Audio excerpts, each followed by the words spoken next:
ಎಂಟನೇ ತರಗತಿ ವಿದ್ಯಾರ್ಥಿಗಳಿಗೆ ಏಜು ಆಲ್ರೌಂಡರ್ ಚಾನಲ್ಗೆ ಸ್ವಾಗತ.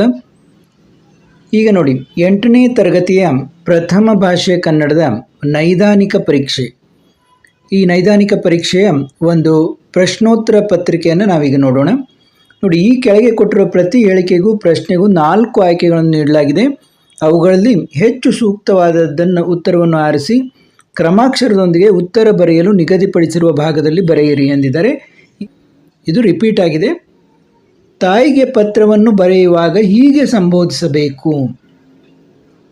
ನೋಡಿ, ತಾಯಿಗೆ ಪತ್ರವನ್ನು ಬರೆಯುವಾಗ ಯಾವ ರೀತಿ ನೀವು ಸಂಬೋಧಿಸ್ತೀರಾ? ಮಾತೃಶ್ರೀ, ತಾಯಿಗೆ ಮಾತೃಶ್ರೀ ಸಮಾನರಾದ, ತಾಯಿಯ ಸಮಾನರಾದ. ನೋಡಿ, ಸರಿಯಾದ ಉತ್ತರ ಮಾತೃಶ್ರೀ ಅಂತ. ಉತ್ತರ ಎ. ಇವುಗಳಲ್ಲಿ ಭಾವಸೂಚಕ ವಾಕ್ಯವಿದು ಯಾವುದು? ನೋಡಿ, ಗೋಲ್ ಗುಂಬಜ್ ವಿಜಯಪುರದಲ್ಲಿದೆ. ಆಹಾ, ಗೋಲ್ ಗುಂಬಜ್ ಎಷ್ಟೊಂದು ಸುಂದರ. ಗೋಲ್ ಗುಂಬಜನ್ನು ಕಟ್ಟಿಸಿದವರು ಯಾರು? ಗೋಲ್ ಗುಂಬಜಿನ ವಿಶೇಷತೆ ಏನು? ನೋಡಿ, ತುಂಬ ಸುಲಭದ ಪ್ರಶ್ನೆ. ಭಾವಸೂಚಕ ವಾಕ್ಯ ಯಾವುದು?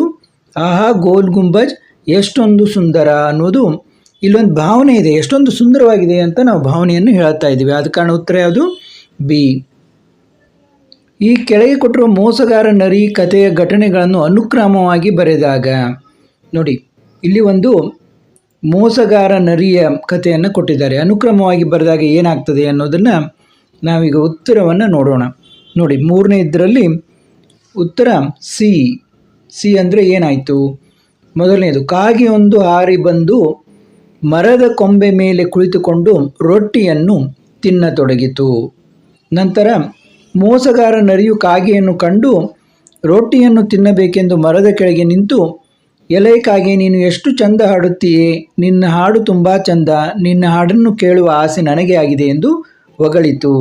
ನಂತರ ಯಾವುದು ಬರ್ತದೆ? 2ನೇದ್ದು, ಕಾಗೆ ಅದರ ಹೊಗಳಿಕೆಗೆ ಮಾರು ಹೋಗಿ ಕಾಕಾ ಕಾ ಎಂದು ಹಾಡತೊಡಗಿತು.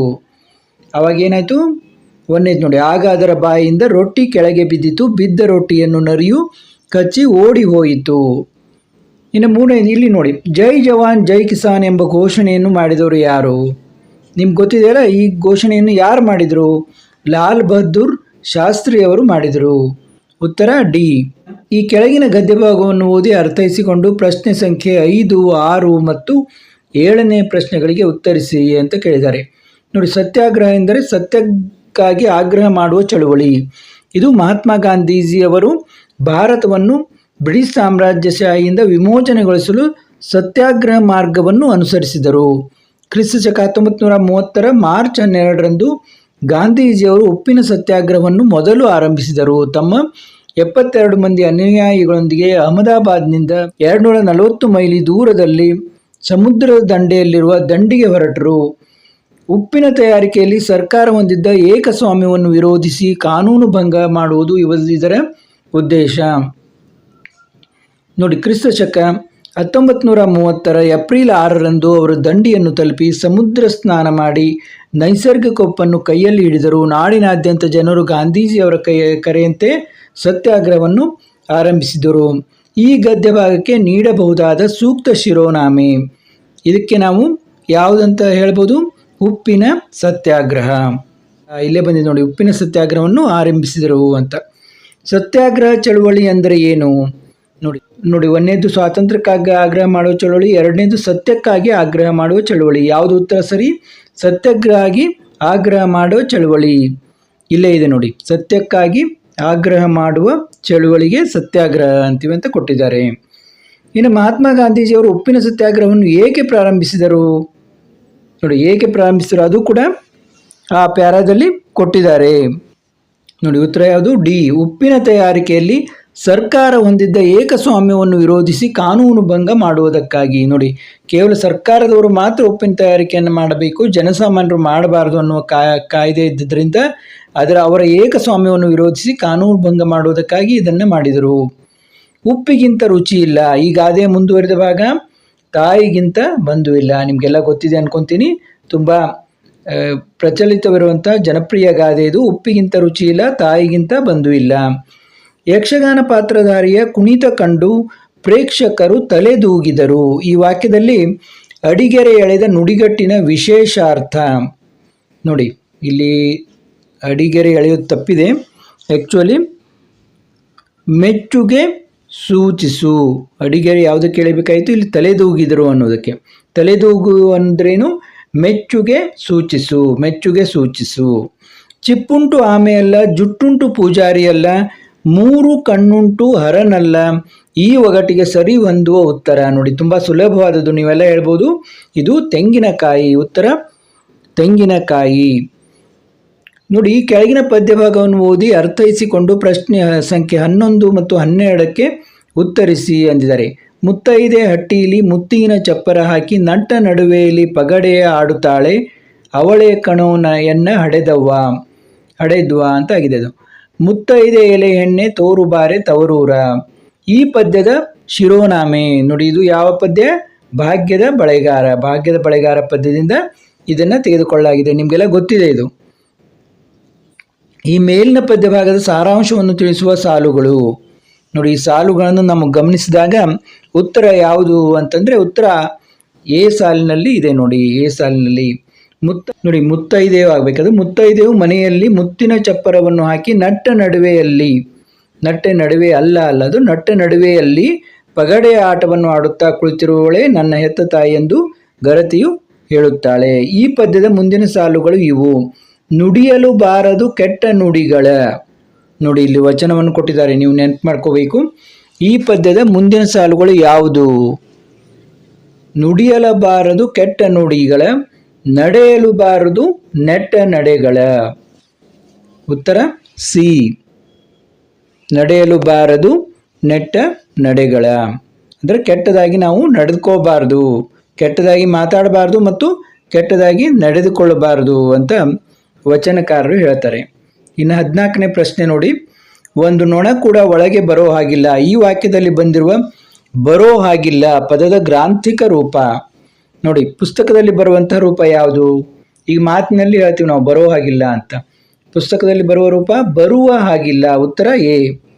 ಈ ಕೆಳಗಿನ ಪದ್ಯಭಾಗದಲ್ಲಿರುವ ಅಂತ್ಯಪ್ರಾಸ ಪದಗಳನ್ನು ಗುರುತಿಸಿರಿ ಅಂತಂದಿದ್ದಾರೆ. ಬಹುದಿನಗಳಿಂದ ಮೈಮರೆವೆಯಿಂದ ಕೂಡಿರುವ ಕೊಳೆಯ ಕೊಚ್ಚೆವು, ಎಲ್ಲೆಲ್ಲಿ ಕನ್ನಡದ ಕಂಪು ಸೂಸಲಲ್ಲಿ ಕರಣ ಚಾಚೆಯವು. ನೋಡಿ, ಇಲ್ಲಿ ಕೊಚ್ಚೆಯವು ಮತ್ತು ಚಾಚೆಯವು ಅಂತನೂ ಇಲ್ಲಿ ಅಂತ್ಯಪ್ರಾಸ ಪದಗಳು. ಅಂತ್ಯಪ್ರಾಸ ಆದಿಪ್ರಾಸ ಅಂದ್ರೇನು? ಅಂತ್ಯ ಅಂದರೆ ಕೊನೆಯಲ್ಲಿ ಬರುವಂಥ ಪ್ರಾಸ. ಕೊಚ್ಚೆಯವು ಮತ್ತು ಚಾಚೆಯವು ಅನ್ನೋದು. ಕೊರೆಯುವ ಚಳಿ, ಸುಡುವ ಬಿಸಿಲು, ಹರಿಯುವ ನೀರಿಗೆ ನೆಲದೊಳಗಿನ ಪ್ರಾಣಿಗಳು ಸಾವಿಗೀಡಾಗುತ್ತವೆ. ಈ ವಾಕ್ಯವನ್ನು ಸೂಕ್ತ ಲೇಖನ ಚಿಹ್ನೆಯನ್ನು ಹಾಕಿ ಬರೆದ ವಾಕ್ಯವಿದು. ನೋಡಿ, ಎಲ್ಲಿ ಸರಿಯಾದ ಲೇಖನ ಚಿಹ್ನೆಯನ್ನು ಹಾಕಿದ್ದಾರೆ ಅನ್ನೋದು ಗಮನಿಸಿದಾಗ ನಿಮಗೆ ಉತ್ತರ ಯಾವುದು ಸರಿ ಅನಿಸುತ್ತೆ? ನೋಡಿ, ಸಿ ಯಲ್ಲಿ ಸರಿಯಾಗಿ ಒಂದು ಚಿಹ್ನೆಗಳನ್ನು ಹಾಕಿದ್ದಾರೆ. ಕೊರೆಯುವ ಚಳಿ ನೋಡಿ ಅರ್ಧ ವಿರಾಮ, ಸುಡುವ ಬಿಸಿಲು ಅರ್ಧ ವಿರಾಮ, ಹರಿಯುವ ನೀರಿಗೆ ನೆಲದೊಳಗಿನ ಪ್ರಾಣಿಗಳು ಸಾವಿಗೀಡಾಗುತ್ತವೆ ಎನ್ನುವಲ್ಲಿ ಒಂದು ಪೂರ್ಣ ವಿರಾಮವನ್ನು ಹಾಕಿದ್ದಾರೆ. ಬಸವಣ್ಣ ಅವರು ಅನೇಕ ವಚನಗಳನ್ನು ಬರೆದಿದ್ದಾರೆ. ಈ ವಾಕ್ಯದಲ್ಲಿ ಬಂದಿರುವ ವಚನಗಳನ್ನು ಪದವು ಈ ವ್ಯಾಕರಣಾಂಶಕ್ಕೆ ಉದಾಹರಣೆಯಾಗಿದೆ ಅಂತ ಕೇಳಿದ್ದಾರೆ. ನೋಡಿ, ವಾಕ್ಯದಲ್ಲಿ ಕರ್ತೃ ಕರ್ಮ ಕ್ರಿಯಾಪದ ಇರ್ತದೆ. ಇಲ್ಲಿ ವಚನಗಳನ್ನು ಅನ್ನುವುದು ಕರ್ಮಪದ. ಉತ್ತರ ಡಿ. ನೋಡಿ, ಕರ್ತೃ ಕರ್ಮ ಕ್ರಿಯಾಪದ ಇವು ಮೂರು ಕೂಡಿದಾಗ ಒಂದು ವಾಕ್ಯವಾಗ್ತದೆ. ಮಳೆಗಾಲದಲ್ಲಿ ಮಕ್ಕಳು ಮನೆಯ ಹೊರಗೆ ಹೋಗಬಾರದು. ಈ ವಾಕ್ಯದಲ್ಲಿ ಬಂದಿರೋ ಮಳೆಗಾಲ ಪದದಲ್ಲಿ ಆಗಿರುವಂಥ ಸಂಧಿ ಯಾವುದು ಅಂತ ಕೇಳ್ತಾ ಇದ್ದಾರೆ. ನೋಡಿ, ತುಂಬ ಸುಲಭವಾಗಿದೆ. ಇದು ಆದೇಶ ಸಂಧಿ. ಉತ್ತರ ಬಿ. ಮಳೆ ನೋಡಿ, ಮಳೆ ಪ್ಲಸ್ ಕಾಲ ಇದ್ದಿದ್ದು ಗಾಲ ಆಯಿತು. ನೋಡಿ, ಕ ಚ ಟ ತ ಪಗಳಿಗೆ ಗ ಜ ಡ ದ ಬಗಳು ಆದೇಶವಾಗಿ ಬಂದರೆ ಅದಕ್ಕೆ ಆದೇಶ ಸಂಧಿ ಅಂತೀವಿ.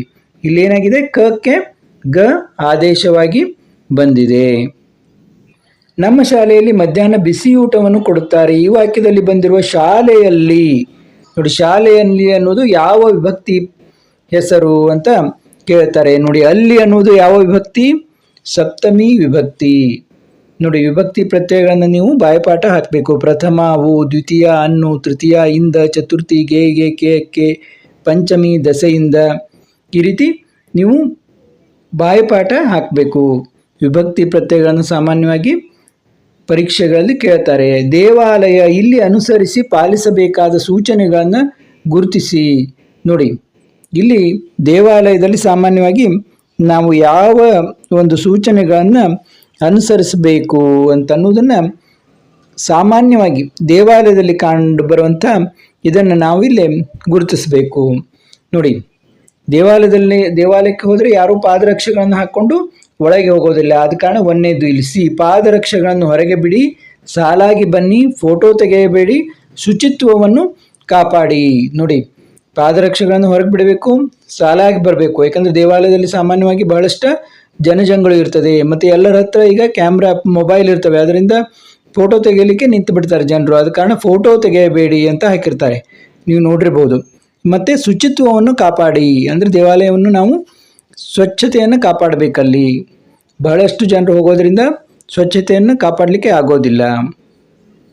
ಆದ ಕಾರಣ ಸ್ವಚ್ಛತೆಯನ್ನು ಕಾಪಾಡಬೇಕು. ಮತ್ತು ಇದೇ ರೀತಿ ಪಾಠ, ಪದ್ಯ ಮತ್ತು ಪ್ರಶ್ನೆ ಪತ್ರಿಕೆ ಉತ್ತರಗಳನ್ನು ನೋಡ್ತಾ ಇರೋಣ. ನಮ್ಮ ಚಾನಲ್ಗೆ ಸಬ್ಸ್ಕ್ರೈಬ್ ಆಗದವರು ಸಬ್ಸ್ಕ್ರೈಬ್ ಆಗಿ ಮತ್ತು ನಿಮ್ಮ ಗೆಳೆಯರೊಂದಿಗೆ ಕೂಡ ಶೇರ್ ಮಾಡಿ. ಎಲ್ಲರಿಗೂ ವಂದನೆಗಳು.